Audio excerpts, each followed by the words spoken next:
Hey everyone, and welcome back to the channel. In this video, I'll show you how to renew a license online for New York City. So let's get started. So first of all, you have to type this link right here, dmv.ny.gov/driver-license. And after that, you scroll down and you press on here. And then you scroll down and you find here some of the basic information that you might want to have a quick look at. But you keep scrolling down and you press on renew license online.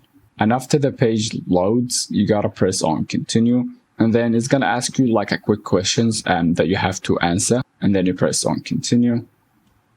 And in here, you have to type in your DMV ID number and the date of birth as well. And your last 4 digits on the social security number and the zip code of the area that you are in and your email, and you have to verify as well. And after you press on continue, it's gonna ask you some basic information as well that you have to answer, and you'll be ready to go. So yeah, that was the video for today. Don't forget to like and subscribe, and hopefully I see you in the next video. Cheers.